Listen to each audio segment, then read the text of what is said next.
Então, vou tentar fazer uma gravação bem rápida, porque eu estou curioso para ver se a gente consegue resolver uma coisa que eu acho que é um problema de linguagem. A gente está vivendo uma era em que está tudo muito exacerbado, essa discussão sobre fake news, sobre a Covid. Na verdade, isso exacerba algumas coisas que já existiam aí na mídia, na imprensa, na sociedade. Não tem nada de novo nessa pandemia, mas o que tem é uma exacerbação muito grande dessas controvérsias, desse confronto de opiniões. E eu acho que isso tem a ver com a nossa dificuldade de expressar informações científicas. A produção científica, ela se dá no âmbito da experiência.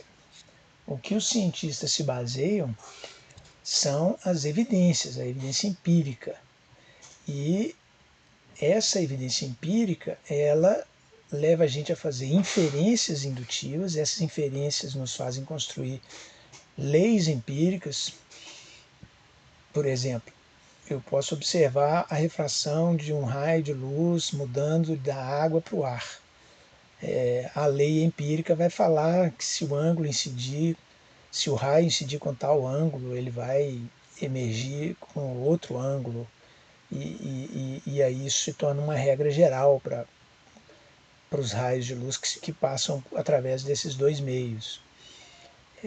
Então a gente vai de uma observação empírica, de uma experiência individual particular, e aí a gente faz uma inferência indutiva, e aí a gente tem uma regra geral. O risco da inferência indutiva é que nem toda inferência particular pode ser transformada em regra geral. Tem risco de erro aí. E na hora que a gente vai usar a linguagem para construir teorias, a gente pega essas leis empíricas e constrói um discurso que inclui o nosso discurso, as nossas crenças prévias, né? A gente faz um discurso mais elaborado e gera uma teoria científica. E a teoria científica, ela funciona como um sistema de crenças, que funciona como um filtro, que é uma lente através da qual a gente enxerga aquilo que a gente acha que são fatos, né? As evidências que a gente enxerga estão carregadas das teorias que a gente já tinha na cabeça antes de ver aquelas evidências. E isso influencia a nossa capacidade de percepção das evidências, a nossa interpretação das evidências. Né? Então a gente vive aí nesse círculo vicioso. E existe uma crença muito forte na filosofia de que a dedução é que é o método para fazer inferência. A lógica dedutiva, a lógica clássica. Mas como eu mostrei lá na experiência, a experiência ela é uma situação particular e que a gente tenta fazer uma regra geral. Isso é indução, isso não é dedução. Então a dedução ela não serve para expressar essa inferência da experiência. Agora, a dedução é muito útil para avaliar as contradições dos discursos sobre as teorias científicas. Então a dedução ela entra no âmbito da linguagem e a indução ela entra no âmbito da inferência sobre as observações científicas. Então, a indução e o pensamento bayesiano eles servem para a gente fazer inferências sobre as observações, sobre as evidências científicas. E a dedução tem menos utilidade para o discurso científico do que a indução e o pensamento bayesiano, porque o discurso, mesmo ele podendo ser avaliado de forma dedutiva, através da lógica dedutiva a gente pode avaliar um discurso, teoricamente, como o discurso científico trata da indução, então a indução e o pensamento bayesiano são discursos mais apropriados. A gente tem que tentar adequar o discurso àquilo que a gente está tentando expressar com o discurso. E aí tem essa manchete de hoje da Casa Branca, que está preparando uma luta contra a guerra de desinformação que acontece nos Estados Unidos. Né? A Fox News, que é do Trump, né? Tem entrevistas lá, nessa reportagem aí, tem um vídeo legal aí na CNN de hoje, mostrando um monte de reportagem que fica dando voz para pessoas que não deveriam dar informações técnicas, porque essas pessoas não têm conhecimento técnico, mas ficar dando voz para a pessoa que tem que não tem conhecimento técnico acaba divulgando desinformação, né? Por outro lado, na democracia a gente tem que dar voz para todo mundo, né? Mas aí tem que ter a contraparte para esclarecer aquele discurso, né? E é esse o momento que nós estamos vivendo na pandemia, né? Máscara é bom, máscara não é bom. Distanciamento é bom ou não é bom? Lockdown é bom ou não é bom? Remédio é bom ou não é bom? Tratamento precoce ou não? Essa discussão ela caminha muito no sentido de verdadeiro ou falso, que é a lógica dedutiva, que é baseada no verdadeiro ou falso e no princípio terceiro excluído. E esse discurso de verdadeiro ou falso e de terceiro excluído, ele não é adequado para esse problema que a gente vive em relação à pandemia, porque o problema da pandemia é um problema científico de evidências empíricas. E aí eu vou usar o exemplo das medidas de proteção contra a Covid para não profissionais de saúde, para tentar esclarecer como que a gente pode tentar trazer para o discurso a inferência indutiva, a inferência bayesiana, para que o discurso fique mais claro para as pessoas, para evitar essas discussões sobre verdadeiro ou falso. Não é o caso. Verdadeiro ou falso é um discurso que não se aplica a essa situação. Então, eu vou mostrar aqui para vocês os dados de Minas Gerais, que eu acompanho desde o início da pandemia. Eu vou preenchendo a planilha, aí eu faço as curvas. Ó. E aí, por exemplo, eu vou pegar essa curva aqui, que é a média móvel de mortes de Minas Gerais, que eu fiz.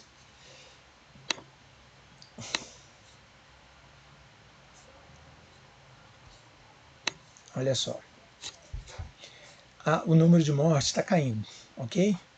Esses últimos dias aqui continua caindo, apesar das aberturas que houve na economia recentes em Minas Gerais, né? Teve um monte de flexibilizações nos últimos 2 meses. Essa aqui é a média móvel de casos ao dia. Eu vou fazer o gráfico aqui para vocês verem, para ver que continua caindo também, apesar das aberturas recentes. Ó. Continua caindo aqui a média móvel nesses últimos 2 meses, apesar das aberturas recentes. A única explicação para isso que eu consigo enxergar é a vacinação e o fato de que a gente já tem um contingente da população muito grande que já pegou a doença. E esse é um problema de saber quantas pessoas estão com a doença, têm a doença, qual que é a prevalência da doença na população, para a gente poder tentar estimar qual que é o risco da gente ter a doença, né? Então eu fiz essa coluna aqui, eu vou explicar essa coluna, seria gráfico. Essa coluna aqui é o seguinte, aqui está em número absoluto, não está em percentual, 0,05 equivale aqui a 0,5%, tá? 0,5% da população de Minas Gerais é o máximo que atingiu em números oficiais a pandemia, tá? Essa conta aqui é muito simples, é só pegar o número de casos dos últimos 14 dias somados e dividir pela população de Minas Gerais, que aí eu vou saber quantas pessoas têm sintomáticas nesse período, né? Que são as pessoas que estão transmitindo, né? Então, a gente nunca passou de 0,5% em números oficiais. É claro que os números oficiais são subestimados, então a gente pode ter chegado aí a 1 ou 2%, né, da população acometida, né?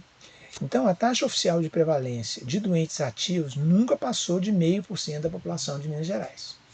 A taxa estimada não deve ter sido mais do que 1 a 2% em um mês, porque aqui é em 14 dias, né? Nos piores momentos, e a taxa está caindo em consequência da vacinação.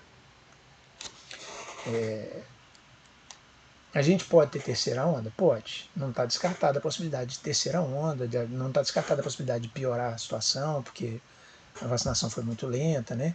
Mas a gente tem hoje em Belo Horizonte 50% da população com pelo menos uma dose. E isso já tem um impacto significativo.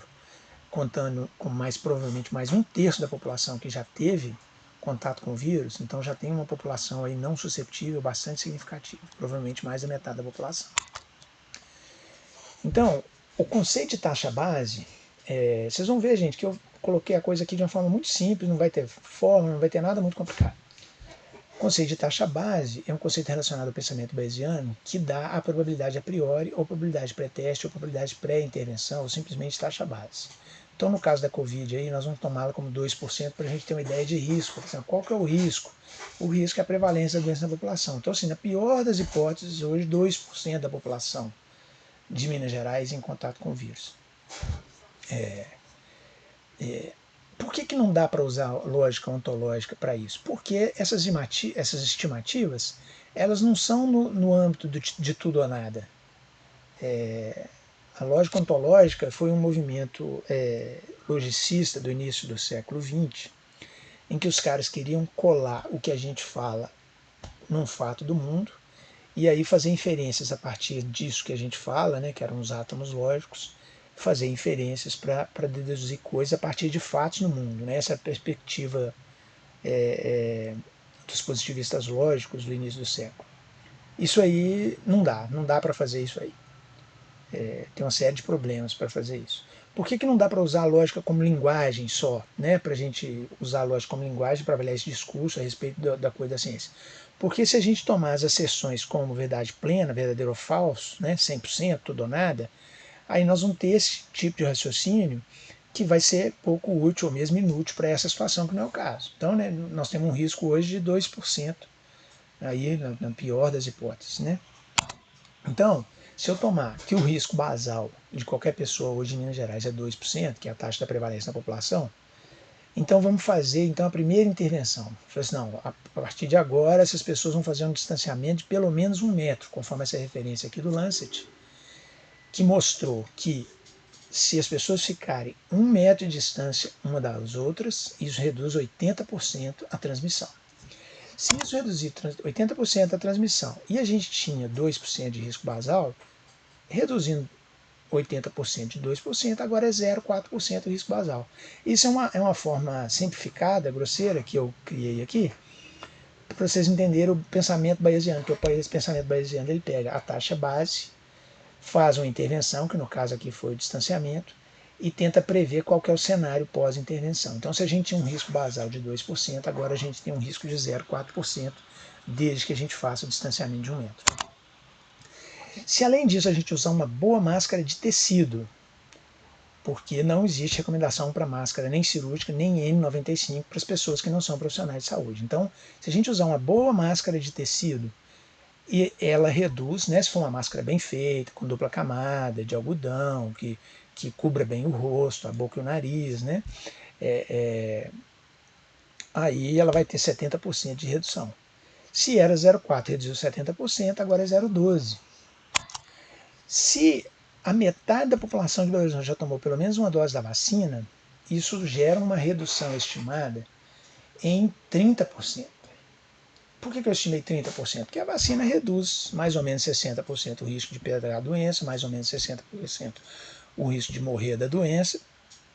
E como as pessoas tomaram só uma dose, aí eu estimei aí mais ou menos 30%. Mais da metade da população de Belo Horizonte já tomou pelo menos uma dose, né? E provavelmente 1/3 da população já teve contato com o vírus. Então a gente tem aí, eu estimei, né, isso não é uma coisa exata, se era 0,12 caiu para 0,09. E aí, se as pessoas não vierem para o trabalho doentes, se elas usarem álcool em gel ou lavarem as mãos regularmente, especialmente antes e após compartilhar objetos, isso aí vai reduzir mais uns 50% a chance de transmissão. Se era 0,09, agora é 0,045. Então, a gente partiu de 2%, que é uma taxa muito superestimada, e aí a gente chegou numa taxa de 0,045, desde que as pessoas usem as medidas de precaução. Então, tem que lembrar que a gente calculou pelo máximo de prevalência lá de 2%, né? Que não é mais o que os gráficos de tendência sugerem. Vocês viram ali que em números oficiais a gente já está na metade daquele 0,5%. A gente está em 0,25% da população de Minas Gerais. Então, se essa primeira taxa base for 1% em vez de 2%, Isso é 0,00225, né, por cento, né, ou 2 em 10 mil, que é o risco da gente pegar a doença se a gente tomar todos esses cuidados. Tem um outro fator imponderável, que é o comportamento do grupo. Eu achei esse estudo aqui muito legal, dessa revista, que ele fez o seguinte, ele fez essa estimativa aqui, ó, com base em estudos científicos, ele fez esses cálculos aqui que são matemáticos. Se tiver 70%, projetem aqui, ó, 70% de eficácia da máscara, que é a eficácia de tecido, né? E 70% das pessoas usando, a gente consegue trazer o RT, que era mais de 2, para 1. Então, não é só a eficácia da máscara, é o fato das outras pessoas também estarem usando máscara, também contribui para reduzir a transmissão da doença. Essa doença está testando a gente como sociedade, né? Se a gente comportar de forma civilizada, né? Se a gente procurar atender essas regras, que são regras derivadas de evidências científicas, que já não são mais questionáveis, distanciamento, máscara, não tem discussão mais sobre isso, a gente vai ter uma redução muito grande da transmissão. Então, conclusão, com as medidas adotadas, o risco é 2 a 4 em 10 mil, né? Dependendo se eu partir de 1% ou 2%, vai ser 2 a 4 em 10 mil. Numa empresa que tiver 4 mil trabalhadores, sendo estabelecida a regra de 50% de ocupação para manter o distanciamento, né? Porque às vezes essa empresa não cabe todo mundo, né? Porque as pessoas têm que ficar a 1 metro de distância. Como, por exemplo, os meninos voltarem para a escola, eles têm que ficar a 1 metro de distância. Então, se não couber lá os meninos, vai ter que revezar o horário, né?